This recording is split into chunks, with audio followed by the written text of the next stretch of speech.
Split air conditioner में कोई भी एरर आता है। आज मैं सिर्फ नॉन इन्वर्टर एयर कंडीशनर की बात करूंगा।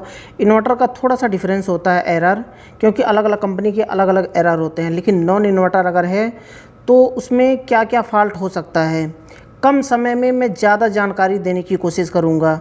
कोई भी फॉल्ट हो आप बिना समझे आप उसे सॉल्व कर सकते हैं। कैसे समझना है जल्दी जल्दी बात करेंगे। उससे पहले मैं बताना चाहूँगा, चैनल को सब्सक्राइब नहीं किया तो चैनल को सब्सक्राइब कर लें। अब देखिए फॉल्ट को फाइंड कैसे करना है। आपको कोई भी बुक गाइड देखने की ज़रूरत नहीं है। जैसे होता है ना, उसमें लिखा रहता है E1 का एरर क्या फ़ॉल्ट होता है, E2, E3, E4, E5 अलग अलग कोड का अलग अलग एरर होता है, जिसके अलग अलग एरर होता है, जिसके अलग अलग फ़ॉल्ट होते हैं। लेकिन आप कुछ भी नहीं जानते हैं, फिर भी आपको कैसे ढूंढना है, कैसे फाइंड करना है। सबसे पहले E1, E2, E3 आता है तो आपको देखने की ज़रूरत नहीं है, आपको सीधा सिस्टम में जाना है। फॉल्ट को कैसे फाइंड करना है ये मैं तरीका बताऊंगा। कोई भी एरर आ रहा हो, सबसे पहले आपको ये देखना है सिस्टम में हो क्या रहा है, एक्चुअल में प्रॉब्लम क्या है। कोई भी एरर हो, सिस्टम में हो क्या रहा है, कूलिंग नहीं कर रहा है, कंप्रेसर नहीं चल रहा है, फ़ैन मोटर नहीं चल रहा है। ये देसी स्टाइल है जो कि कॉमन होता है। पहले जो पढ़े लिखे नहीं होते थे टेक्नीशियन, वो इस तरह से ही सॉल्व करते थे। ये आसान तरीका है, ज़्यादा आपको दिमाग आपको चलाने की ज़रूरत नहीं है, आसानी से आप फाइंड कर सकते हैं। नॉन इन्वर्टर एयर कंडीशनर में आपको ये देखना है कि प्रॉब्लम कहाँ से आ रहा है, कंप्रेसर नहीं चल रहा है कि फ़ैन मोटर नहीं चल रहा है, या फिर सेंसर कट नहीं कर रहा है, यानी कि कूलिंग कॉइल पर आइस जम रहा है और टेम्परेचर अप करने पर, ऊपर करने पर फिर भी कंप्रेसर बंद नहीं हो रहा है। यही सब सारे फ़ॉल्ट होते हैं। या फिर फ़ैन मोटर नहीं चल रहा है, या फिर रिमोट से बंद करने पर और कंप्रेसर डायरेक्ट चल रहा है। यही जितने सारे फ़ॉल्ट होते हैं इसी की वजह से आते हैं।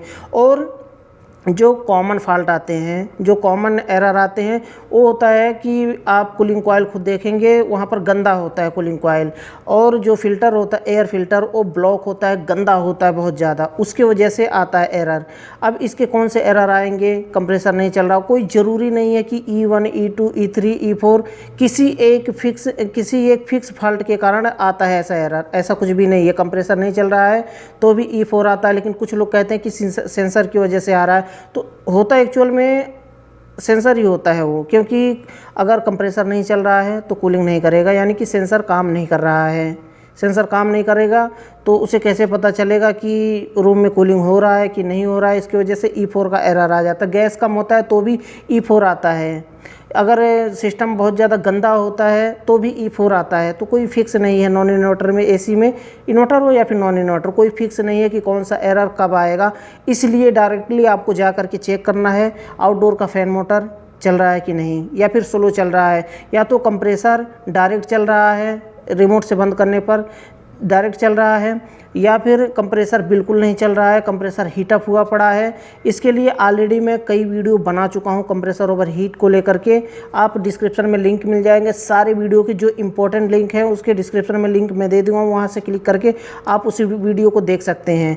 तो आउटडोर में हमने फ़ैन मोटर देख लिया, कंप्रेसर देख लिया। इनडोर में हमें ब्लोअर देखना है कि स्लो चल रहा है या फिर बिल्कुल नहीं चल रहा है, या फिर PCB आउटपुट सप्लाई नहीं निकाल रहा है। बस दैट्स इट, इतना ही होता है जो एरर आने के जो रीज़न होते हैं। ये सारे फॉल्ट आप चेक कर लेंगे, 5-6 फॉल्ट है। कोई बहुत बड़ा सिस्टम नहीं होता है। एयर कंडीशनर रिपेयर करना बहुत आसान होता है, बस थोड़ा सा दिमाग लगाएंगे आप समझ पाएंगे कि किस तरह से कौन से फॉल्ट को हमें सॉल्व करना होता है।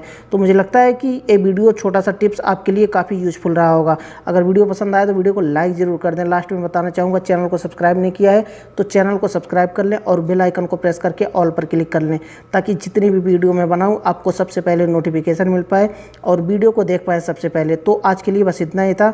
अगले वीडियो में फिर जल्दी ही मिलते हैं एक नए टॉपिक के साथ।